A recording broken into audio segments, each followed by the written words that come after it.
कहानी का ये अंतिम भाग देखने से पहले इसके पहले सभी भाग अवश्य देखें। वीर बिना कुछ खाए पिए ही ऑफिस के लिए निकल गया। वहां उसकी तबीयत और भी खराब हो गई, इसलिए आहान उसे अपने घर ले गया। आज फिर से वैशाली का एक और प्लान फेल हो गया था। अमार ने ही वीर को आहान के घर रुकने के लिए कहा था। अमारा कोई बात कहे और वीर ना माने, ये तो हो ही नहीं सकता। वीर तो आहान के घर चला गया, पर उधर अमारा बहुत परेशान थी। वो इसी उलझन में उलझी हुई थी। हम नहीं जानते वैशाली ऐसा क्यों कर रही है, लेकिन उसने जो भी सोचा है बहुत ही गंदा सोचा है।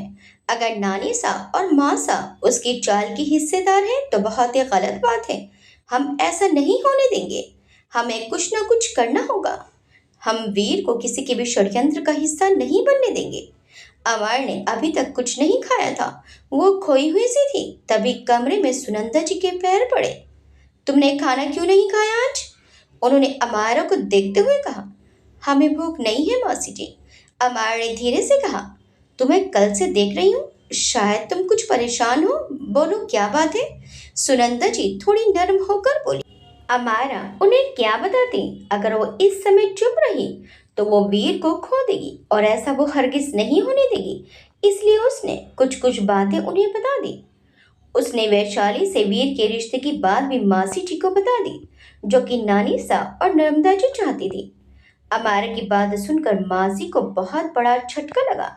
इतने दिनों में मासी अमारा को अच्छी तरह समझ चुकी थी कि अमारा को विशाखा जी ने जैसा दिखाया था वो ऐसी बिल्कुल नहीं है। वो अब दिल से चाहती थी कि वीर और अमारा कभी अलग ना हो, पर यहाँ तो कुछ और ही खिचड़ी पक रही थी। वो चौंक कर बोली, क्या? लेकिन उन्हें वारिसी तो चाहिए ना, चाहे किससे भी हो। इसमें वैशाली कहाँ से आ गई? मासी जी को ये सब अजीब लगा, लेकिन वो समझ चुकी थी कि बात क्या रही होगी। तुम कपड़े पैक करो, हम कल ही निकलेंगे, लेकिन ये बात वीर को भी पता नहीं चलनी चाहिए, ठीक है? सुनंदा जी ने कहा और वहां से चली गई। अमारा को अजीब लगा, मासी जी अचानक ऐसे बोलकर चली गई, लेकिन वो खुश थी कि कल वो लोग जा रहे थे। अगले दिन वीर आहान के घर से ही ऑफिस गया। उसका दिमाग बहुत हद तक शांत था, क्योंकि उसे रात आहान के घर अच्छी नींद आई थी। आज रतन जी भी आने वाले थे। वीर ने सोच रखा था कि वो कल सुबह ही अमारा को लेने के लिए निकलेगा, लेकिन अमारा आज ही सुबह को निकलने वाली थी। ऑफिस में इम्पोर्टेंट मीटिंग हुई, इसलिए वीर से ज्यादा बातें नहीं हो पाई थी अमारा की। माँ, आज मैं कुछ काम से निकल रही हूँ, अमारा को भी लेकर जाती हूँ। घर में अकेली क्या करेगी? सुनंदा जी ने नानी सा से कहा। क्योंकि नानी रोज आश्रम जाती थी तो अमारा उनके पीछे अकेली ही रहती थी। ठीक है, ले जा। वैसे मैं सोच रही थी अब तुम लोग यहाँ आ ही गए हो तो एक सप्ताह रह लेते। वैसे भी वैशाली है ना वहाँ, वो वहाँ सबका अच्छे से ख्याल रख रही है। नानी सा ने मुस्कुराकर कहा। अपनी माँ की बात सुनकर माँ से जी थोड़े तीखे लहजे में बोली। क्यों माँ? वैशाली को क्यों रखा है आपने वहाँ? जवान लड़के हैं, इधर उधर क्यों रहेंगी? उसे बुला लीजिए। और घर में भी तो जवान लड़के हैं, आहान भी आता रहता है, वीर भी तो जवान है। नानी सा बोली। अरे घरेलू लड़की है, वीर का भी अच्छे से ख्याल रख रही है। मासी जी बोली। ठीक है मासा, आपकी जैसी मर्जी। मासी जी ने कह तो दिया, पर उन्हें वैशाली का वहां रहना बिल्कुल अच्छा नहीं लग रहा था। मासा के जाते ही सुनंदा जी और अमारा निकल गए। बारिश हो रही थी, जिसकी वजह से वो रात में पहुंचने वाले थे।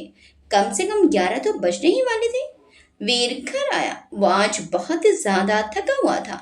खाना खाने के बाद अमारा को कॉल किया। अमारा ज्यादा बातें ना कर सकी, क्योंकि वीर को पता चल जाता कि वो सफर में है। आज फिर वैशाली ने सब कुछ दोहराया। दूध का गिलास तैयार था, लेकिन आज उसमें उसने कुछ और ही मिलाया था, जिससे भी आज बेहोश न हो, लेकिन उसके अंदर जोश भर जाए और वैशाली का काम आसान हो जाए। वैशाली कमरे में मेकअप कर रही थी। उसने खुद को बहुत अच्छे से सजाया था। ब्लैक कलर की नाइटी जो कि जालीदार थी, जिससे उसका अंग अंग दिख रहा था। वो बहुत खुश थी। आज तो मेरा काम हो ही जाएगा। वीर की बाहों में आज मैं खूब इंजॉय करूंगी। बहुत तड़पाया है मुझे उसने, आज सारी तड़प मिट जाएगी। वीर ने दूध का गिलास उठाया और पीने लगा। उसने ट्राउजर पहन रखा था, ऊपर कुछ भी नहीं क्योंकि उसे गर्मी लगने लगती थी। कुछ देर बाद उसे घबराहट होने लगी। वो वॉशरूम में चला गया और कुछ देर बाद शावर लेकर बाहर निकला। नीचे नर्मदा जी और सुनंदा जी बैठे थे। जब कार सामने आकर रुकी, नर्मदा जी तो आश्चर्य से दोनों को देखने लगी। उन्होंने मासी जी से हैरान होकर कहा, दीदी आप आ गई और मासा? मासी जी बोली, वो तो कुछ जरूरी काम था मुझे नर्मदा, इसलिए मैं आ गई। और अमारा को कहाँ छोड़ती, माँ तो दिन भर आश्रम आदि में व्यस्त रहती है, खामखा बेचारी बोर हो जाती। फिर वो अमारा से बोली, जाओ तुम अपने कमरे में, सुबह से हम सफर में हैं, अब आराम करो, रास्ते में हमने थोड़ा बहुत खा लिया था। अमायरा बिना देर किए कमरे की तरफ बढ़ने लगी। तभी वो किसी से टकरा गई। उसने देखा तो सामने वैशाली खड़ी थी, वही नेट वाली नाइटी में। उसे समझते देर ना लगी, वो क्या करने की सोच रही थी। वो कमरे में जाने ही वाली थी कि अमारा उससे टकरा गई और अमारा उसे देखकर इग्नोर करके अपने कमरे में तेजी से भागी। वैशाली तो अमारा को देखकर हक्की भक्की रह गई। वो कुछ करती या अमारा को वीर के पास जाने से रोकती। उससे पहले ही अमारा कमरे में जा चुकी थी। इधर वीर सोफे पर बैठा हुआ था। उसने अभी अभी शावर लिया था। अमारा ने कमरे में कदम रखा। राणा साहब, उसने धीरे से कहा। वीर उसकी तरफ पलटा। उसे तो जैसे यकीन ही नहीं हो रहा था। वो हल्के हल्के नशे में आ रहा था। तुम सच में हो? वीर को 2 दिन पहली वाली बात याद आ गई। हाँ, अमारा जल्दी से आकर वीर की बाहों में समा गई। वीर का दिल दिमाग बस मेडिसिन के बस में था, लेकिन खुश तो वो दिल से था। उसने तुरंत अमारा को अपनी बाहों में भर लिया। आज वीर कुछ अलग ही था। उसने अमारा को संभलने का मौका भी नहीं दिया और उसके अधरों को अपने अधरों में कैद कर लिया। अमारा कसमसा उठी। वीर उससे अलग हुआ तो वो छेपते हुए बोली, दरवाजा खुला है। वीर जल्दी से गया और दरवाजा बंद कर दिया। उसने झटके से अमारा को गोद में उठाया और बेड पर ले गया। वीर इस वक्त बहुत वाइट हो चुका था। सब दूध में मिले हुए मेडिसिन का असर था। अमार ने टेबल पर रखे गिलास को देखा, वो खाली था। मतलब वीर ने दूध पी लिया था और बाहर वो वैशाली को उस हाल में भी देख चुकी थी। अमार ने वीर के चेहरे को अपने दोनों हाथों में लिया और उसके माथे को चूम लिया। वीर सिड्यूस होने लगा। वो अमारा के बेहद करीब आ गया। वीर का ये रूप पहली बार उसके सामने था, जो कि हैंडल करना बहुत मुश्किल था। लेकिन अमारा उसे रोकती हुई तो वो नहीं रुकता। वीर ने ज्यादा कुछ बोला भी नहीं था, बस वो अमारा को प्यार करने में बिजी था। उस रात वीर ने जी भर कर अमारा को प्यार किया। अमारा भी समझ चुकी थी वैशाली की करामात। सुबह दोनों की नींद देर से खुली। करीब सुबह के 8 बजे थे। वैशाली रात भर गुस्से से अमारा के कमरे के बाहर ही खड़ी रही। उसे सब अंदाजा था कि क्या हुआ होगा। अंदर वीर अमारा के साथ था। वो अमारा को छोड़ेगी नहीं। उसने कहा था दूर रहने के लिए, लेकिन इतनी जल्दी वापस आ गई। वो अपना प्लान भी पूरा नहीं कर पाई। अमारा किचन में वीर के लिए चाय ले रही थी। जब वैशाली वहां पहुंची तो कल की रात कैसी कटी तुम्हारी? उसने मुंह बनाते हुए कहा। बहुत ही अच्छी। आखिर राणा साहब पति है हमारे, 3 दिनों से दूर थे, इतना ज्यादा प्यार आना तो लाजमी था। अमारा मुस्कुराई और किचन से बाहर निकल गई। वैशाली कुछ और कहती, उससे पहले ही अमारा जा चुकी थी। उसका चेहरा गुस्से से लाल हो चुका था। अमारा वीर के लिए चाय लेकर हॉल में आई। वीर अपने मोबाइल में कुछ काम कर रहा था। अमारा वीर के लिए नाश्ता निकाल दिया। सभी नाश्ता कर चुके थे।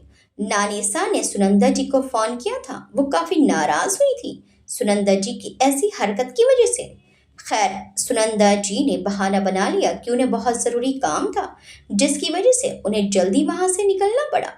रात का समय था। सभी खाने की टेबल पर बैठे हुए थे। वीर बोला, मैं कल ही मनाली के लिए निकल रहा हूँ। वीर ने अपना फैसला सुना दिया। क्या? लेकिन इतनी जल्दी किस बात की है वीर? अभी तो बस कुछ ही समय हुआ है। नामदार जी ने कहा तो वीर बोला, 1.5 महीना होने को है। वहाँ बहुत सारे प्रोजेक्ट अधूरे पड़े हैं, इसलिए मैं देर नहीं कर सकता, मुझे जाना ही होगा। लेकिन वीर, अब तुम यहाँ का काम संभाल सकते हो बेटा। रतन जी ने उसे रोकना चाहा। वीर ने जवाब दिया, बाबा साहब आप जानते हैं, मुझे सिंपल तरीके से रहना ज़्यादा पसंद है। ऐसे लोगों को अपने नीचे दबाकर रखना, मैं ये सब नहीं कर पाऊंगा। मैंने टिकट बुक कर ली है, कल दोपहर तक हम निकल रहे हैं। अमारा तुम पैकिंग कर लो, मुझे ना कुछ बोलना है ना सुनना है। अमार ने सिर हिला दिया। वैशाली उसे गुस्से से घूर रही थी। वीर, तुम्हें जाना है चले जाओ, लेकिन हमारी एक शर्त है। नर्मदा जी ने ऐसे कहा जैसे वीर उनका कोई मुजरिम हो। शर्त? किस लिए? वीर समझ न सका। वैशाली से तुम्हें शादी करनी होगी पहले, नर्मदा जी ने आराम से कहा। क्या? वीर सख्ते में आ गया। नर्मदा जी बोली, हाँ, इस घर को वारिस चाहिए और हम चाहते हैं कि एक राजघराने की लड़की ही इस घर के वारिस को पैदा करे। ऐसी ही कोई भी लड़की नहीं जिसकी न कोई जात हो न ही खानदान। ओह, तो अमार को मुझसे दूर इसलिए किया गया था और वैशाली यहाँ थी। वाह, क्या बात है। आप लोग अब ये सब भी करने लगे हो, लेकिन आपको कोई हक नहीं मेरी जिंदगी को ऐसे आप तमाशा बनाओ। वीर जोर से चिल्ला उठा। रतन जी बोले, वीर, तमीज से बात करो अपनी माँ से। तुम कुछ भी बोलोगे, कोई भी फैसला लोगे, लेकिन याद रखना तुम्हें यह करना ही होगा। बस एक वारिस की ही बात है, हम कौन सा कह रहे हैं तुम्हें अमारा को छोड़ने के लिए। वीर गुस्से में बोला, बाबा साहब, आपने जो कह दिया वो कह दिया, आगे कुछ बोलिएगा भी मत। मैं अमारा को ना कभी छोड़ूंगा और ना ही किसी से दूसरी शादी करूंगा। अमारा मेरी जिंदगी की पहली और आखिरी लड़की है जिसके साथ मुझे पूरी जिंदगी बितानी है। रतन जी बोले, मैं तुम्हें आज रात तक का समय दे रहा हूँ, अपना फैसला बदल लो। इसमें इस खानदान की इज्जत की बात है और तुम्हें ये करना ही होगा। अमारा बस वीर को देख रही थी, उसकी आंखों से आंसू निकल रहे थे। और रतन जी अमारा को घूर कर बोले, देखो लड़की, तुम्हारी वजह से हमारा बेटा हमारे खिलाफ खड़ा है। कुछ नहीं मिलेगा उसे, बस कुछ दिनों की खुशी और सब कुछ बर्बाद हो जाएगा। नर्मदा जी वीर से बोली, बेटा तुम सोचते हो ना ये प्यार ही सब कुछ है, तो सुन लो, जब प्यार का भूत उतरेगा तो तुम्हें अपना खानदान ही याद आएगा। वीर नाराजगी से बोला, मैंने आप सबको पहले ही कहा था ना, अमारा के खिलाफ एक भी लफ्ज नहीं सुनूंगा। फिर क्यों आप लोग उसके पीछे पड़ जाते हो? चलो अमारा। वे ने अमारा का हाथ पकड़ा और जल्दी से अपने कमरे में लेकर आ गया और अमारा को कपड़े पैक करने को कहा। अमारा बोली, लेकिन राणा साहब, अब हमारी वजह से सबसे क्यों नाराज हो रहे हैं? उन्हें वारिस चाहिए, क्यों नहीं मान लेते उनकी बात? अमारा बोलते हुए रो दी। वीर ने जाकर दरवाजा बंद किया और गुस्से से अमारा की तरफ बढ़ा। मैं तुमसे प्यार करता हूँ, उन्हें वारिस किसी राजघराने की लड़की से चाहिए तो क्या करूँ? वारिस के लिए किसी और के साथ सो जाऊं, फिर वो बच्चा देगी इस खानदान को। और तुम्हें कैसा लगेगा कि मैं किसी और के साथ सो जाऊंगा? तो बिना किसी फीलिंग, बिना किसी प्यार के, मतलब मैं तुम्हें हवस मिटाने वाला दिखता हूँ? बोलो। वीर जोर से अमारा पर चिल्लाया। अमारा कांप उठी, उसने नजरें नीचे झुका ली। अगर हवस मिटानी ही होती तो कईयों के साथ मिटा चुका होता, और तुमसे शादी ही क्यों करता तुमसे प्यार? और अगर प्यार हो भी गया था तो तुम्हें पहले बिस्तर पर ले जाता।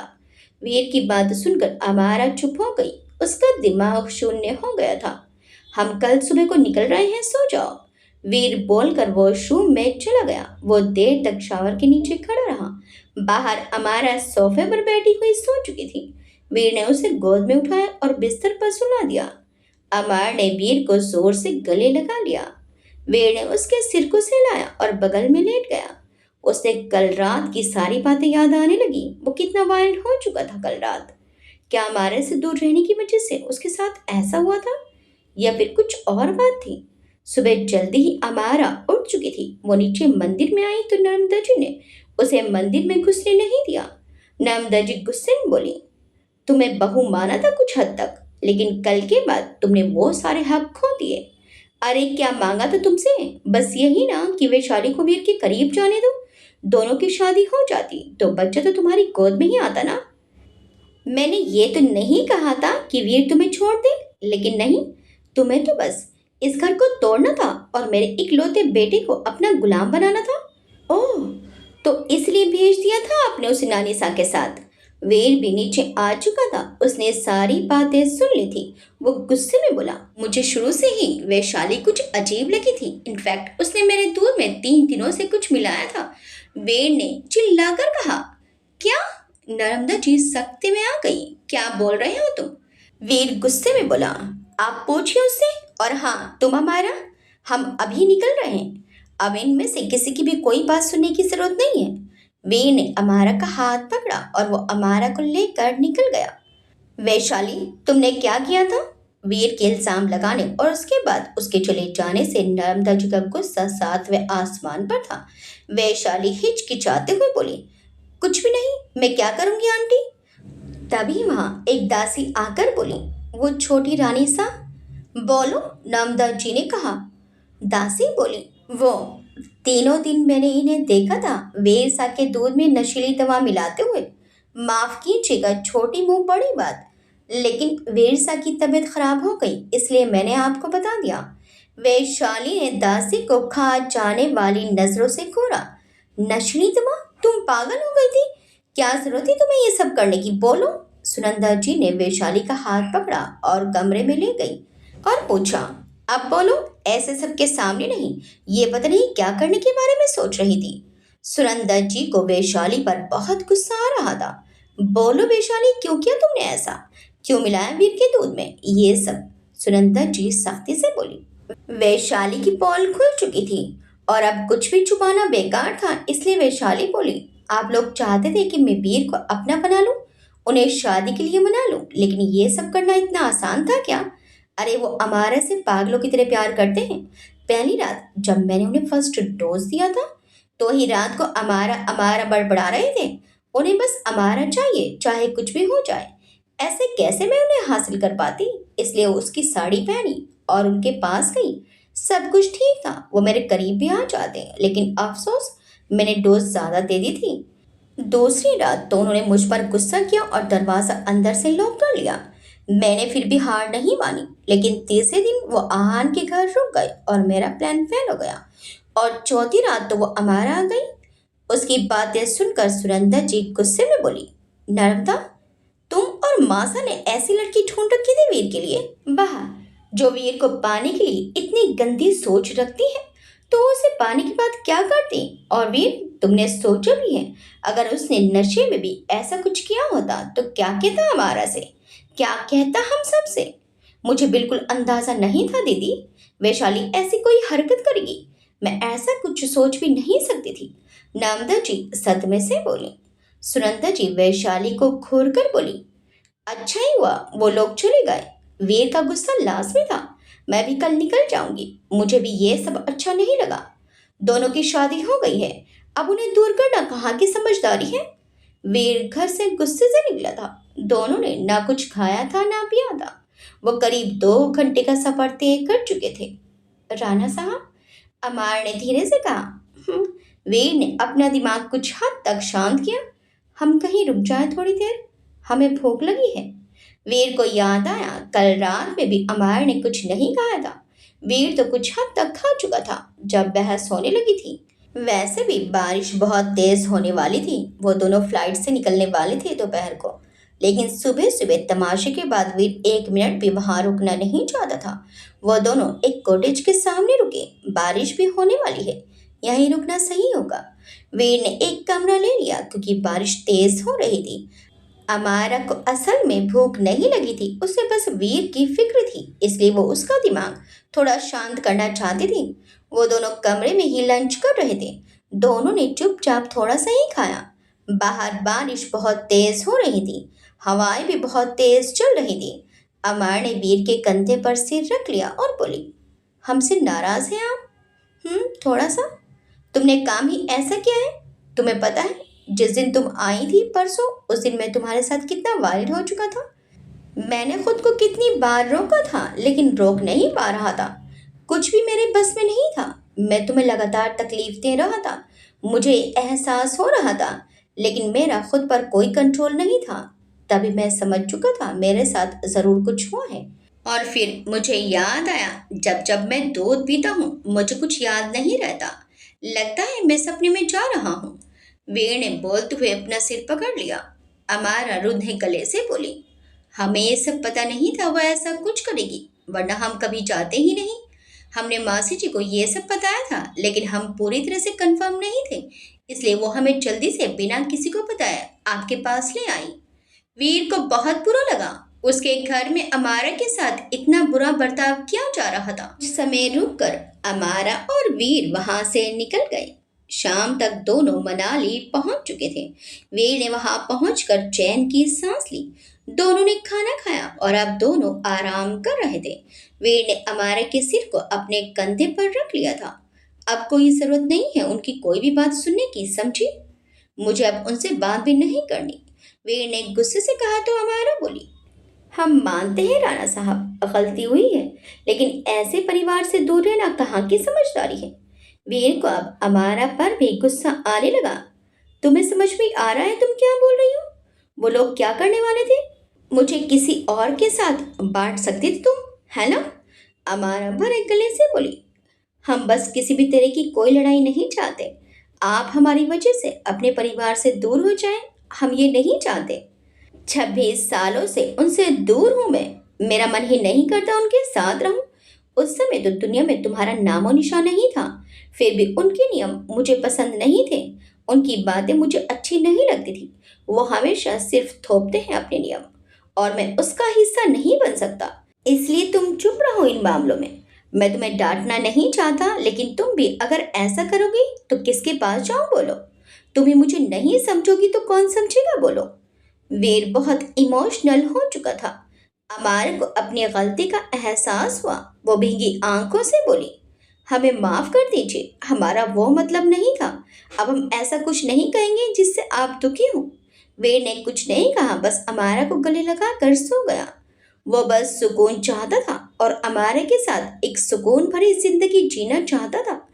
अमारा सुबह उठी। उसने आज वीर के लिए नाश्ता रेडी किया था। इन दिनों बारिश बहुत हो रही थी मनाली में। ज्यादातर ओले गिरने लगते, इसीलिए वीर ने वर्क घर से ही करना सही समझा। अमारा नाश्ता ट्रे में लेकर कमरे में आई। उसने लॉन्ग वूलन मैक्सी ड्रेस पहना हुआ था।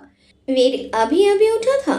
थोड़ी सी कसरत करने के बाद वो आकर सोफे पर बैठा था। उसने ऊपर सिर्फ इनर वियर पहन रखा था, जो कि पसीने से भीग चुका था। अमार ने नाश्ता टेबल पर रखा और चाय निकालने लगी। अभी नहीं। वीर ने उसे अपनी गोद में उठाया और बेड पर ले गया। लेकिन राणा साहब नाश्ता, वो इतना ही बोल पाई कि वीर उसके ऊपर आ गया।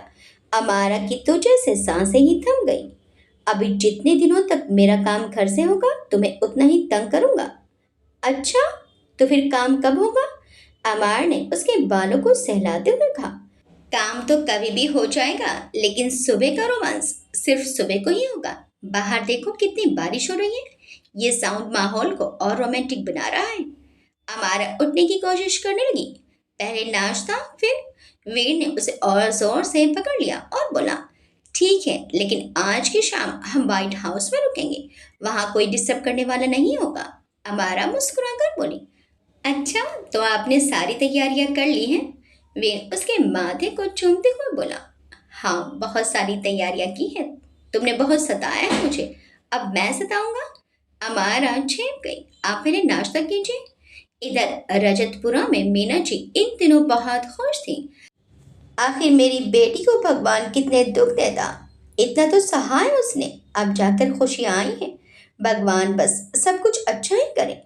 पर ताई जी नीता से बहुत गुस्सा थी, क्योंकि उसकी प्रेगनेंसी में वो बहुत मनमानी कर रही थी। उन्होंने नीता के पति को बुलाया कि वो उसे ले जाए। आखिर नीता उनके घर को बच्चा देने वाली थी।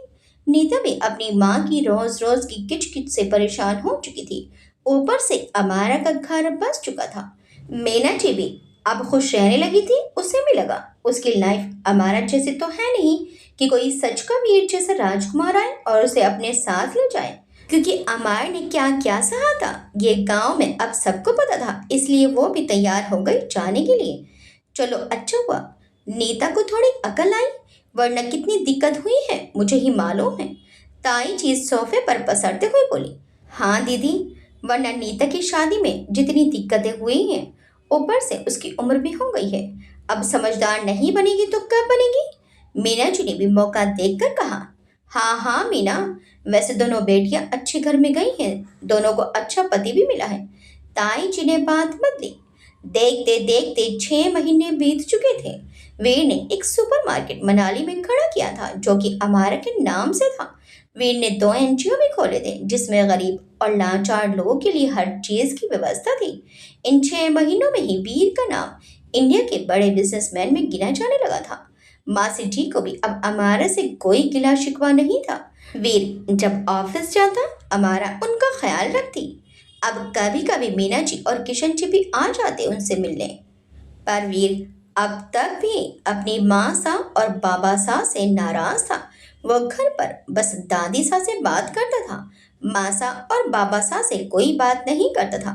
लेकिन उनको मासी जी और दादी सा से वीर और अमारे की पूरी खबर रहती थी।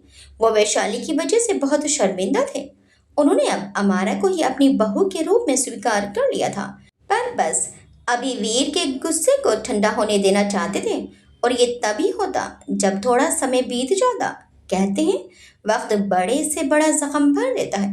वे की नाराजगी भी अब काफी हद तक खत्म हो गई थी क्योंकि थे तो उसके माता पिता ही। सानवी से तो अमारा की रोजाना ही बात होती थी। वो तो शुरू से ही अमारा को पसंद करती थी और अब तो दोनों बिल्कुल सगी बहनों की तरह हो गई थी। वक्त के साथ उन दोनों का रिश्ता भी बहुत मजबूत हो गया था। वो अपने भाई की कामयाबी पर बहुत खुश थी। रतन जी भी वीर की इस कामयाबी से बहुत खुश थे। अब लोग उन्हें वीर के बारे में पूछते और उनके संस्कार की तारीफ करते हुए नहीं थकते। आज शाम को अमारा और वीर बगीचे में टहल रहे थे। घर पर कोई नहीं था। वीर ने वहीं एक दूसरा बंगला बना लिया था। अब वो होटल के कमरे में नहीं रहते थे। हालांकि पूरा होटल तो उनका ही था। लेकिन वीर अब अमारा और मौसी जी के साथ अकेले रहना चाहता था। खैर मासी जयपुर गई हुई थी इसलिए अमारा अकेली थी। वो दोनों वहीं थे जब बारिश शुरू हो गई थी जो कि मनाली में आम बात थी। वीर ने अमारा को गोद में उठाया और कमरे में ले गया। आज उसका इरादा कुछ और ही था। दोनों ने खाना खाया और कमरे में आ गए। रोज की तरह वो दोनों कमरे की बालकनी में बैठे हुए थे। अमारा वीर के कंधे पर सिर रख कर बैठी हुई थी। अमारा, वीर ने खोए हुए कहा। बारिश हो रही थी जिसकी बूंदें उनके चेहरे को बीच बीच में छू रही थी। हम्म, अमार ने भी धीमे आवाज में कहा। बारिश की वजह से उसे थोड़ी थोड़ी नींद आ रही थी। नींद आ रही है तुम्हें? वीर उसके बालों को सहलाते हुए बोला। अमार ने नसें उठाकर वीर को देखा। नहीं। वीर उसकी आंखों में गौर से देखता रहा। उसने उसके चेहरे को उठा उसके अधरों को अपने अधरों में कैद कर लिया। अमार ने भी अपने हाथ उसकी गर्दन में लपेट लिए। वीर ने उसे गोद में उठा लिया। ठंड बहुत बढ़ी हुई थी। बारिश की वजह से दोनों ब्लैंकेट में थे और एक दूसरे के प्यार में डूब रहे थे। वीर ने उसे फिर से तंग करना शुरू कर दिया। वो उसकी गर्दन पर काट रहा था जिससे अमारे की हल्की चीख निकल जाती। आप बदमाशी क्यों कर रहे हैं राणा साहब? उसने झूठ मूठ का गुस्सा किया। वीर बोला, क्योंकि मुझे मजा आ रहा है और अभी तो पूरी रात बाकी है और घर में हम दोनों अकेले हैं। सुबह को उठने की कोई टेंशन नहीं है इससे तुम्हें रात भर जगाऊंगा। आपने पहले से सोच रखा था ना? अमार ने हल्के से गुस्से में कहा। हाँ, मुझे पहले से ही ये सब करना था। तुम्हें तंग करने में मुझे बहुत मजा आता है। वीर उसके बालों से खेलता हुआ बोला। सच में पूरी रात वीर ने अमारा को बहुत तंग किया। 2-4 दिनों बाद मासी जी आ चुकी थी। वो हॉल में बैठी हुई थी। अमारा उनके लिए चाय बना रही थी। तभी वीर किचन में आ गया। वो उसकी कमर में हाथ डाले खड़ा था। तो अब तुम्हें बहाना मिल गया बिजी रहने का। वीर उसके कानों के पीछे किस कर रहा था। अमारा बोली, नहीं, हम बहाना क्यों बनाएंगे? वैसे भी रात को सारे बदले तो आप ले ही लेंगे ना। वीर मुस्कुराकर बोला, हाँ ये सच है। अमारा चाय लेकर बाहर आई और नाश्ता करने लगी। वीर भी अब ऑफिस निकलने वाला था तभी अमारा का सिर घूमने लगा और वो वॉश बेसिन की तरफ भागी। अरे क्या हुआ? मासी जी घबरा गई। अमारा उल्टियां कर रही थी। उसकी आंखों के सामने अंधेरा छा गया। वो गिरते गिरते बची। वीर भी घबरा गया। वो जल्दी से बोला, क्या हुआ? मैं डॉक्टर को फोन करता हूँ। कर लो। मासी जी मुस्कुराने लगी। फिर भी तसल्ली के लिए उन्होंने डॉक्टर को बुलाने को कहा। वीर अमारा के साथ बैठा हुआ था। अमारा बेड पर लेटी हुई थी। उसकी नजरें बार बार घूमने लगती। कल से ही उसे 2-3 बार उल्टियां हुई थी लेकिन उसने सोचा शायद मौसम बदलने की वजह से ऐसा हुआ था। डॉक्टर ने अमारा का ब्लड लिया और यूरिन टेस्ट किया। ये ब्लड रिपोर्ट शाम तक आएगी। उन्होंने यूरिन टेस्ट देखा। वीर अभी कमरे से बाहर था। उन्होंने अमारा को एक इंजेक्शन दिया। डोंट वरी, आपको आराम की बहुत ज़रूरत है क्योंकि शरीर में पानी की कमी हो गई है। ऐसी हालत में होना लाजमी है, लेकिन अपना ख्याल रखना। बोलकर डॉक्टर बाहर आ गई। क्या हुआ? डॉक्टर के बाहर आते ही वीर डॉक्टर से पूछने लगा। डॉक्टर ने वीर के हाथ में किट पकड़ा दिया। मिस्टर राणा, आप फादर बनने वाले हैं। डॉक्टर ने मुस्कुराकर कहा। मासी जी और वीर की खुशी का ठिकाना ना रहा। वीर की आंखों में तो खुशी के आंसू निकल आए। और अमारा, वो ठीक है? हाँ ठीक है, लेकिन उल्टू की वजह से पानी की कमी हो गई है, इसलिए मैं आज शाम को आऊंगी तो ग्लूकोज चढ़ाया जाएगा। तब तक ध्यान रहे वो आपके लिए ना रहे, क्योंकि उन्हें बहुत कमजोरी हो गई है, ऐसे में वो गिर सकती हैं। वीर बोला, डोंट वरी डॉक्टर, मैं हूं ना, उसका ख्याल रखूंगा मैं। फिलहाल मिल सकता हूँ? डॉक्टर मुस्कुराते हुए बोली। हाँ, मैंने उन्हें कुछ नहीं बताया। आप बता दीजिए, मैं चलती हूँ, शाम तक ब्लड रिपोर्ट भी आ जाएगी। Thank you doctor. वीर और मासी जी दोनों बोलकर अमारा के कमरे की तरफ बढ़े। अमारा की आंखें भारी हो रही थी। वीर ने झट से उसे गले लगा लिया। अमारा समझ चुकी थी क्या बात है। उसके गाल तो शर्म से लाल हो गए। शाम के वक्त डॉक्टर आए। उन्होंने अमारा का फिर से चेकअप किया और ब्लड रिपोर्ट भी दे दी, जिसमें बस थोड़ी सी दिक्कत थी। अमारा थोड़ी कमजोर थी, बाकी उसका ख्याल रखने के लिए उन्होंने कहा, आप हमेशा किसी न किसी के साथ रहें, क्योंकि ऐसी हालत में कमजोरी तो रहेगी ही। वीर बोला, डोंट वरी डॉक्टर, अमारा के साथ हमेशा मैं या मासी रहेंगे। मासी बोली, हाँ ये भी कोई सोचने वाली बात है। अमारा को ग्लूकोज चढ़ाया गया। उसे नींद बहुत आ रही थी। उसने थोड़ा सा खाना खाया और वो सो गई।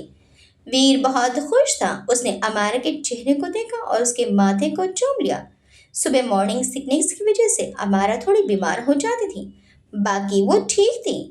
आज उसे तीसरा महीना लगने वाला था। वो लोग एनजीओ आए थे बच्चों को गिफ्ट देने के लिए। वीर चाहता था बच्चे खुश हो जाए। एनजीओ वहां से कुछ दूरी पर था। बहुत सारे लोग यहाँ आते थे और उन्हें सपोर्ट करते थे। अमार ने सबको गिफ्ट दिया। दोनों गार्डन में टहल रहे थे जब वीर की नजर सामने पड़ी। अमारा वहीं बेंच पर बैठी हुई थी। सामने संग्राम खड़ा था और साथ में अनिका भी। उनके साथ एक छोटा सा बेबी था जो कि लगभग साल भर का होगा। संग्राम वीर की तरफ बढ़ गया। अनिका भी बेबी को लेकर उनकी तरफ ही आ रही थी। मिस्टर राणा, संग्राम ने कहा। वीर रुक गया। संग्राम बोला, बहुत दिनों बाद देखा आपको, कैसे हो? मैं ठीक हूँ, वीर ने नॉर्मली जवाब दिया। संग्राम तंज करते हुए बोला, ठीक तो रहोगे ही, देख कर ही लग रहा है। तुमने मेरी अमारा को मुझसे छीन जो लिया। वीर मुस्कुराया और बोला, अभी तक गलत फहमी में हो संग्राम। अमारा कभी तुम्हारी थी ही नहीं, उसे भगवान ने हमेशा से ही मेरा बनाया था। संग्राम उदास स्वर में बोला, शायद हो भी सकता है, इसलिए तो इतने खुश हो। कॉन्ग्रेचुलेशन, तुमने इतना अच्छा मुकाम हासिल किया है। अमारा है तुम्हारी लाइफ में, इसलिए तुम खुश हो। संग्राम अमारा को देखते हुए बोला। अमारा के साथ कुछ बच्चे थे जो कि बैलून से खेल रहे थे। उन्हें देखकर अमारा मुस्कुरा रही थी। वीर अमारा को ही देख रहा था। हाँ, ये तो पूरी तरह से सच है। वो जब से मेरी जिंदगी में आई है, मुझे किसी की कोई कमी महसूस नहीं हुई। तुम मिलोगे नहीं, हम जल्दी ही पेरेंट्स बनने वाले हैं। वीर को संग्राम कुछ सुधरा हुआ लगा। वैसे वीर के ही एनजीओ से संग्राम ने एक छोटा सा बेबी गोद लिया था जो कि अनीका के साथ था। अनीका भी अमारा से मिली। अमारा संग्राम को देखकर थोड़ी सी घबराई, लेकिन संग्राम बदल चुका था। पर संग्राम के अंदर अमारा के लिए अभी भी कुछ फीलिंग्स बाकी थी, लेकिन अब कोई फायदा नहीं था। वो हमेशा से वीर से प्यार करती थी, ये संग्राम भी जानता था। अनिका तो शुरू से घमंडी थी, लेकिन अब उसका घमंड कुछ हद तक शांत हो चुका था। ऊपर से जब उसने अमारा की प्रेगनेंसी के बारे में सुना, वो सच में काफी खुश हुई। हमारे घर पर एक पार्टी है, कल मैं चाहता हूँ तुम लोग आओ। हम जरूर आएंगे, अनिका ने कहा। वो अब कुछ हद तक निश्चित थी संग्राम की तरफ से। संग्राम आना नहीं चाहता था, क्योंकि अमारा को बार बार अपनी नजरों के सामने किसी और का होता देखना उसे बहुत खलता था। लेकिन उसने अपने पैर पर खुद कुल्हाड़ी मारी थी। अगर वो शादी के बाद अमारा को प्यार देता तो शायद अमारा हमेशा उसके साथ रहती और खुश भी। लेकिन उसने बहुत सारे गुनाह किए थे जिसकी सजा उसे मिली थी। अनिका तो माँ नहीं बन सकती थी, पर अब संग्राम भी अपनी गलत हरकतों की वजह से बाप नहीं बन सकता था। भगवान ने उसे ऐसी सजा दी थी जिसकी कोई माफी नहीं थी। इसलिए संग्राम और अनिका ने एक बच्चा गोद ले लिया था। पर संग्राम के दिल में अपने खुद के बच्चे ना होने की टीस खत्म नहीं होती थी। वो सारे काम तो कर रहा था, पर उसके जीवन से हंसी खुशी सब चली गई थी। वो हर समय उदास रहता था। उसके जीवन में अनिका के होते हुए भी बहुत खालीपन था, जो शायद अब कभी नहीं भरने वाला था। उसके कर्मों की सजा उसे मिल चुकी थी। विशाखा जी को अचानक से पैरालिसिस का अटैक हुआ था और अब वो बिस्तर पर थी। वो पूरा दिन नर्स के सहारे रहती थी। अनिका से तो सेवा करने की उम्मीद ही बेकार थी। वो तो कई कई दिन उनका हाल चाल तक पूछने नहीं आती थी, तो सेवा करना तो बहुत दूर की बात थी। अनिका के मॉम डैड को बिजनेस में बहुत लॉस हुआ और एक ही झटके में वो आसमान से जमीन पर आ पड़े। अब अनिका भी एक मामूली लड़की बन चुकी थी। विशाखा जी को बिस्तर पर लेटे लेटे अपने गुनाह याद आते। वो सब याद आता जो उन्होंने अमारा के साथ किया था। पर उनके गुनाह की भी भगवान ने इसी दुनिया में सजा दे दी थी। लीना की शादी भी हो गई थी, पर उसका पति एक घटिया लड़का था। वो लीना पर कभी कभी हाथ तो उठा ही देता था, साथ ही वो कैरेक्टर का भी घटिया था। उसने के शादी के बाद भी गर्लफ्रेंड बनाना और उनके साथ रातें बिताना नहीं छोड़ा था। पर वो कुछ नहीं कर पाती थी, क्योंकि अब उसका सपोर्ट करने वाली माँ खुद बिस्तर पर थी और संग्राम की खुद हालत खस्ता थी। वो उसका साथ क्या देता। अरिजीत जी भी काफी बीमार रहने लगे थे। 2 बार तो उन्हें अटैक ही आ चुका था, इसलिए वो चुपचाप सब कुछ बर्दाश्त करती थी। सब अपने अपने कर्मों की सजा भुगत रहे थे। देर रात अमारा और वीर घर पहुंचे तो उन्हें घर के बाहर 2 कार खड़ी दिखी। वीर अंदर आया तो उसकी आंखें खुली की खुली रह गई। सामने उसके बाबा साहब, माँ साहब और दादी साहब बैठी दिखी। तुम अंदर जाओ, वीर ने अमारा को कहा। वो किसी भी तरह का कलेश नहीं चाहता था अमारा के सामने, क्योंकि डॉक्टर ने अमारा को टेंशन लेने से मना किया था। अमार ने एक नजर उन्हें देखा और हाथ जोड़कर प्रणाम किया और अपने कमरे में चली गई। वीर ने रतन जी और बाकी सब लोगों के पांव छुए। बेटा, हम बहुत खुश हैं तुम्हारी कामयाबी से, रतन जी ने गदगद होकर कहा। वीर हल्का सा मुस्कुरा दिया। आज इतने दिनों बाद बाप बेटे सामने थे। इतने महीनों के बाद अपने बाबा साहब, माँ साहब और दादी साहब को देखकर वीर खुश तो बहुत था, पर दिखा नहीं रहा था। वीर बेटा, मुझे अमारा से मिलना है, तुमने उसे कमरे में क्यों भेज दिया? दादी साहब बोली। वीर बोला, वो इसलिए कि आप लोग उसके सामने कुछ ना बोले दादी साहब, क्योंकि डॉक्टर ने उसे टेंशन लेने से मना किया है और मैं नहीं चाहता इन सब टेंशन की वजह से अमारा या मेरे होने वाले बच्चे को कोई नुकसान हो। नर्मदा जी बोली, बेटा हम ऐसा कुछ नहीं कहेंगे, हम तो खुश हैं, अमारा माँ बनने वाली है। हमसे गलती हो गई है, अब हमें माफ कर दो और बहू को बुलाओ। वीर के चेहरे पर मुस्कान आ गई। उसने अमारा को बुला लिया। दादी सा और नर्मदा जी ने उसे अपने पास बिठा लिया और काफी देर तक बातें की। दादी सा और नर्मदा जी ने उसे अपना ख्याल रखने को लेकर काफी बातें समझाई। आज अमारा बहुत खुश थी, क्योंकि वीर के घर वालों ने उसे दिल से जो अपना लिया था। दूसरे दिन पार्टी थी, इसलिए लोग आने शुरू हो चुके थे। नर्मदा जी और दादी सा अमारे की नजर उतार रहे थे। पार्टी में सभी मिलकर बहुत खुश हुए। अमारा भी सबसे मिली। संग्राम भी आया था। उसकी नजरें ना चाहते हुए भी अमारा पर चली जाती थी। अमारा वीर के साथ थी। वो दोनों हाथों में हाथ डालकर हल्के हल्के डांस कर रहे थे और बेहद खूबसूरत लग रहे थे।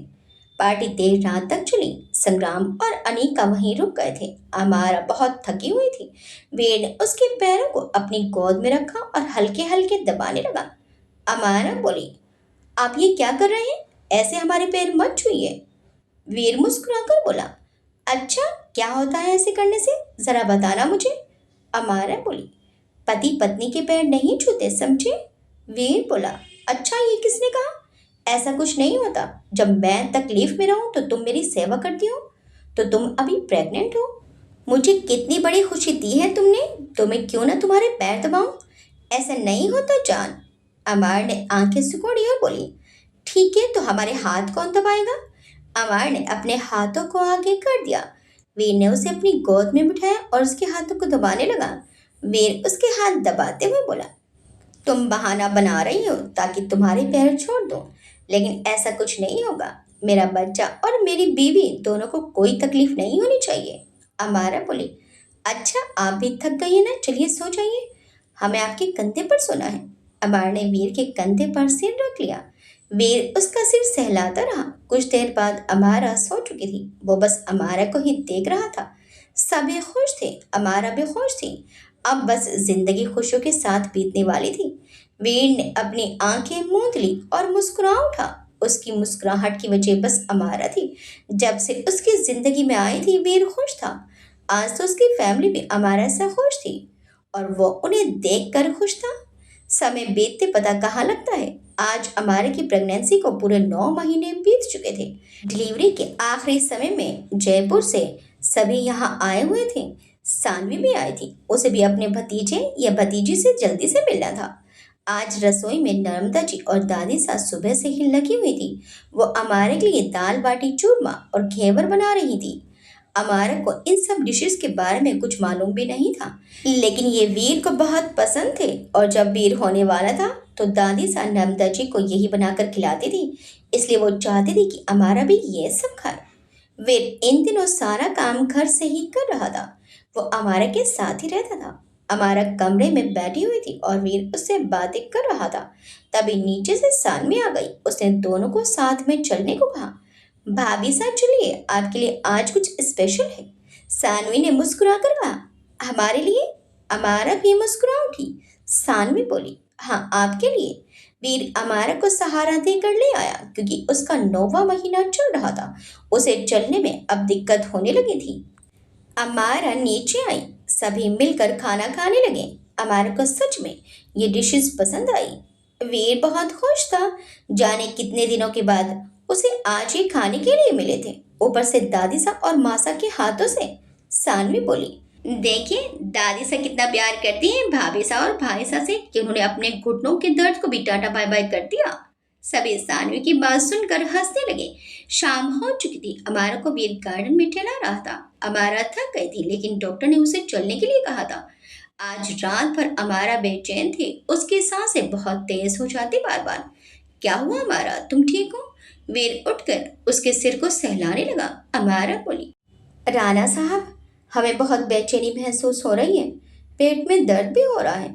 अमारा के पेट में दर्द शुरू हो चुका था। मैं मासा को बताता हूँ। वीर ने नर्मदा जी को कॉल किया और कमरे में आने को कहा। मुझे लगता है हमें हॉस्पिटल निकलना चाहिए, दादी साहब और नर्मदा जी ने कहा। वो लोग हॉस्पिटल के लिए निकल गए। अमारा का दर्द बढ़ता जा रहा था। उसे तुरंत एडमिट कर लिया गया, लेकिन अभी डिलीवरी नहीं हो रही थी। अमारा की बेचैनी धीरे धीरे बढ़ती जा रही थी। मिस्टर राणा, हमें सर्जरी करनी होगी। मिसेस राणा की हालत बहुत ख़राब हो रही है। आप ये फॉर्म फिल कर दीजिए, हम बाकी की तैयारियां जल्दी करते हैं। वीर घबराया हुआ था। उसने जल्दी से फॉर्म फिल किया और अमारा के कमरे की तरफ बढ़ गया। सिर्फ उसे इजाज़त मिल गई थी अमारा से मिलने के लिए। खैर, अमार ने एक नज़र वीर को देखा और बेहोश हो गई। सुबह सुबह अमारा की डिलीवरी हुई थी।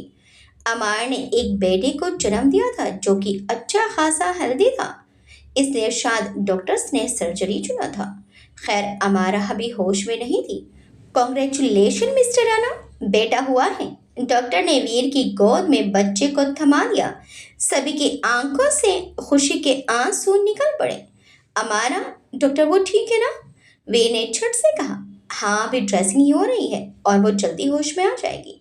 वीर ने बच्चे को देखा। वो बहुत ही मासूम सा आंखें खोलकर वीर को देख रहा था। उसके गाल लाल लाल थे और वो बार बार जीभ निकाल रहा था। बिल्कुल वीर के जैसा है बदमाश और अमारा की तरह मासूम, रतन जी ने कहा और वीर से उसे लेकर अपने सीने से लगा लिया।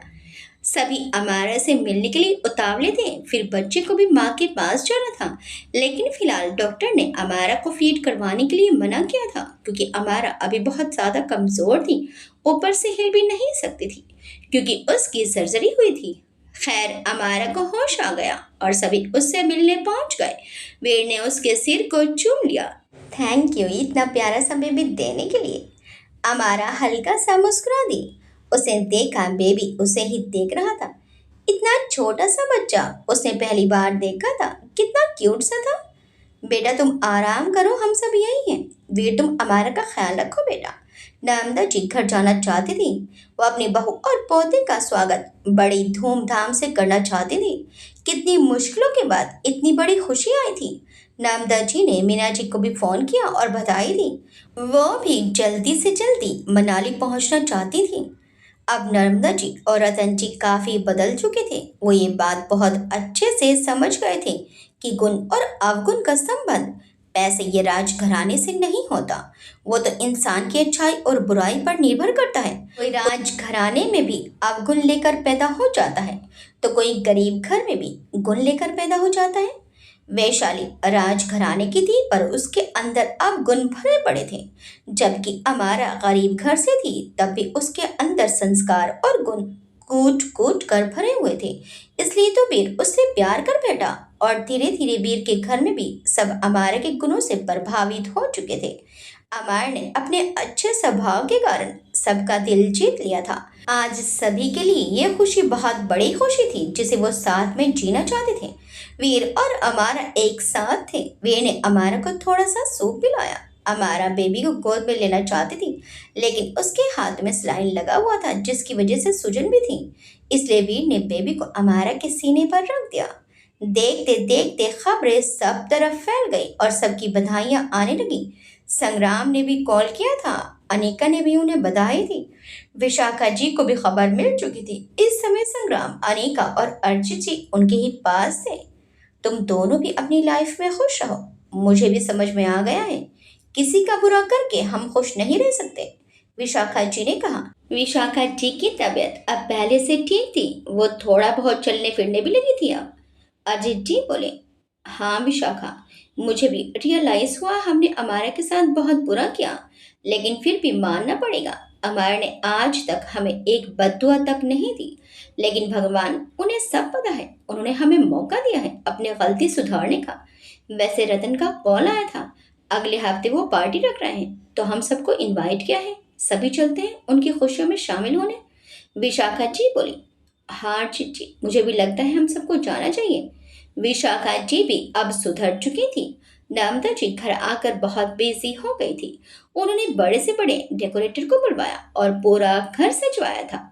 मेरे पौधे और बहू के स्वागत में कोई कमी नहीं होनी चाहिए। मुझे सब कुछ बेस्ट चाहिए, सब कुछ। वो पूरे घर का मुआयना करती हुई बोली। हाँ भाई, तुम तैयारियां करो, मैं भी अभी आती हूँ, मासी जी ने कहा। वो और सानवी कुछ काम से बाहर थे, इसलिए अमारा से मिल नहीं पाए थे, लेकिन जल्दी ही वो लोग भी हॉस्पिटल के लिए निकल पड़े। आखिर कितने प्यार से मासी जी ने अमारा को संभाला था, इसलिए वो भी बेबी से मिलने के लिए बहुत एक्साइटेड थी। हॉस्पिटल में वीर हर समय अमारा के साथ था। उसे 4 दिनों बाद छुट्टी मिलने वाली थी। 4 दिन जल्दी ही बीत गए थे। अमारा काफी हद तक ठीक हो चुकी थी। वीर ने उसका बहुत ख्याल रखा था। चलिए, आज आप डिस्चार्ज हो रही हैं, डॉक्टर ने अमारा का चेकअप किया और कहा। रतन जी भी आ चुके थे। उन्होंने हॉस्पिटल को भी डेकोरेट करवाया था और सभी कर्मचारियों को किट्स और मिठाइयाँ बांटी थी। अमारा बहुत खुश थी, क्योंकि सभी खुश थे, वो बस यही चाहती थी। वीर ने अमारा को गोद में उठाया और कार तक लेकर आया। मासी जी बेबी को लेकर आ रही थी। मीना जी भी आई थी, वो घर पर ही थी। किशन जी भी साथ थे, वो भी अपनी बेटी और नाती की राह देख रहे थे। उन्होंने अमारा को सरप्राइज देने का सोचा था। जल्दी ही वो लोग घर पहुंच गए थे, और घर पहुंचते ये समझते देर ना लगी कि कितनी सारी तैयारियां की गई थी। वीर भी बहुत खुश था। दरवाजे पर नर्मदा जी आरती की थाल लेकर खड़ी थी। उन्होंने पहले अमारा फिर बेबी की नजर उतारी। पूरे घर में फूल बिखरे हुए थे, जिस पर चलकर अमारा और वीर अंदर आए। बेबी को वीर ने गोद में लिया हुआ था। बहुत सारी रस्में हुई और अमारा अपने कमरे में आ गई। उसके खाने पीने की चीज से लेकर हर चीज तक का ध्यान नर्मदा जी और मीना जी रख रही थी। फिलहाल बेबी को फीड करवाने के बाद अमारा सो रही थी, क्योंकि शाम को पार्टी भी होनी थी। वीर ने अमारा का सिर सहलाया। आज वो कमरा पूरा हो चुका था। वीर, अमारा और उसका प्यारा सा बेबी इस वक्त बिस्तर पर थे। वीर ने अमारा के हाथ को पकड़ लिया। वो भी खाना खाकर कुछ देर आराम करने लगा। सभी मेहमानों के लिए होटल में रहने का प्रबंध था। आहान और चित्रलेखा भी आए थे। उनकी शादी हो चुकी थी। नर्मदा जी ने एक सुंदर सी साड़ी अमारा को पहनाई थी, जिसमें वो हद से ज्यादा खूबसूरत लग रही थी। वीर भी रेडी हो चुका था, और साथ में उनका छोटा सा राजकुमार भी तैयार हो चुका था। पहले उन्होंने पूजा की और पार्टी में आ गए। गार्डन में बड़े ही सुंदर तरीके से एक झूला लगाया हुआ था जिसमें चारों तरफ गुलाब के फूल लगे हुए थे। अमारा और बेबी उसी पर बैठे हुए थे। विशाखा जी, अर्जित जी और संग्रामनी कभी आए थे। उनका बच्चा भी साथ आया हुआ था। सभी ने अमारा को बधाई दी। मीना जी बीच बीच में काला टीका माँ बेटे को लगाती रही। अमारा को कभी कभी अपनी माँ के कारनामे पर हंसी भी आती, लेकिन वो जानती थी माँ बच्चे के बारे में बुरा नहीं सोचती। देर रात पार्टी खत्म हुई। घर पर आहान और चित्रलेखा भी रुके थे। वो लोग भी कुछ देर बात करने के बाद कमरे में चले गए। बेबी सोया हुआ था जब बेन ने अमारा को अपनी बाहों में भर लिया। अमारा भी उसकी बाहों में समाई हुई थी। आज मैं बहुत खुश हूँ, जिसकी वजह सिर्फ तुम हो मायरा, वीर ने उसके सिर को सहलाते हुए कहा। अमारा भी उसके पीठ पर हाथ फेर रही थी। हम भी बहुत खुश हैं। हमने तो कभी सपने में भी नहीं सोचा था हमारी जिंदगी कभी ऐसी भी होगी राणा साहब। वीर मुस्कुराते हुए बोला। चुप, अब कुछ भी मत बोलना, क्योंकि अब हमारी जिंदगी में बस खुशियां ही खुशियां होंगी।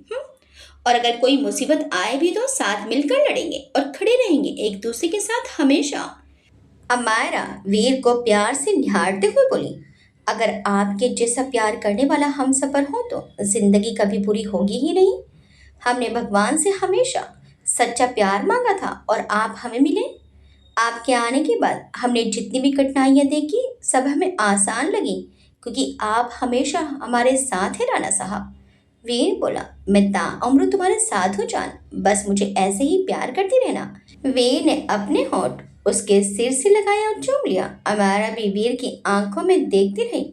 उनकी शादी को 1.5 साल से कुछ ज्यादा समय बीत चुका था, लेकिन अमारा और वीर हमेशा एक दूसरे के साथ खड़े रहे। वीर एक राजकुमार था, वो जैसा चाहता वैसी लड़की उसे मिलती। आखिर अमारा की बदनामी संग्राम के द्वारा किए गए अत्याचार के बाद अमारा से प्यार तो दूर कोई शादी ही कर लेता, ये बहुत बड़ी बात थी। ऐसा कुछ लोग की सोच थी।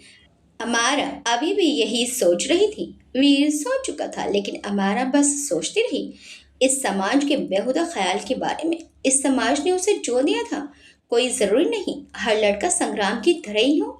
कुछ लड़के वीर की तरह भी होते हैं, को सिर्फ जिस्म ही प्यारा हो।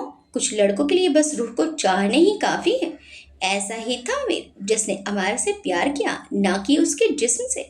अमारा खुद को बहुत खुशनसीब मानती है जिसे वीर मिला, और वीर खुद को खुशनसीब मानता है क्योंकि अमारा उसकी जिंदगी में है। खैर, दूसरे ही दिन पूजा रखी गई अमारा और बेबी के लिए। दादी साहब चाहती थी हर बुरी नजर से दोनों सुरक्षित रहें और उनके घर में सुख शांति हमेशा बनी रहे। उस पूजा में भी ठाकुर फैमिली शामिल हुई और खुद की सारी बुराइयां भी उसी हवन कुंड में झोंक दी। वो भी अब सुख शांति से रहना चाहते थे। बेबी 3 महीने का हो गया था। वीर ने बेबी को गोद में लिया और तीनों व्हाइट हाउस की तरफ चल दिए, जहां वीर हमेशा अमारा को देखा करता था। चलो आज इसे भी बताता हूँ उसकी मम्मा ने मुझे कितना तंग किया है। वीर बेबी को पुचकारता हुआ बोला। अच्छा, तो हमने क्या किया आपके साथ? अमार ने छूटे गुस्से में कहा। तुमने मुझे बहुत तंग किया है। मैं तुम्हारे पीछे पीछे बहुत घूमा हूँ इस व्हाइट हाउस की तरफ। अच्छा, तो आप हमारा पीछा करते थे? अमार ने चलते हुए कहा। जब तुम आती थी, और अगर मैं घर पर होता तो जरूर तुम्हारे पीछे आता था तुम्हें देखने, और फिर रात भर तुम्हें यूं ही सोचता था। क्या सोचते थे हमारे बारे में? अमारा और वीर व्हाइट हाउस के करीब पहुंच गए थे। वीर उसके करीब आया और अपने अधर उसके अधरों पर रख दिए। अमार ने भी आंखें मूंद ली। बेबी सोया हुआ था। उसने उसे पालने में सुलाया और अमारा को गले लगा लिया। बस ऐसे ही रहना हमेशा, मेरे साथ वादा करो। वीर अमारा की आंखों में देखते हुए बोला। हम हमेशा आपके साथ रहेंगे राणा साहब, वादा रहा। अमार ने वीर को गले से लगा लिया। जोर से वीर ने भी आंखें बंद कर ली उसे गले लगाकर। बस तुम्हारा साथ सोचता था और आज तुम मुझे मिल गई, वीर ने धीरे से उसके कानों में कहा। वीर और अमार ने वो रात व्हाइट हाउस में ही बिताई। वक्त अपनी रफ्तार से आगे बढ़ता रहा और 3 साल बाद अमार ने एक प्यारी सी बेटी को जन्म दिया। वीर ने अपने बेटे का नाम कुंवर जय वीर प्रताप सिंह रखा और बेटी का नाम मृणालिनी रखा।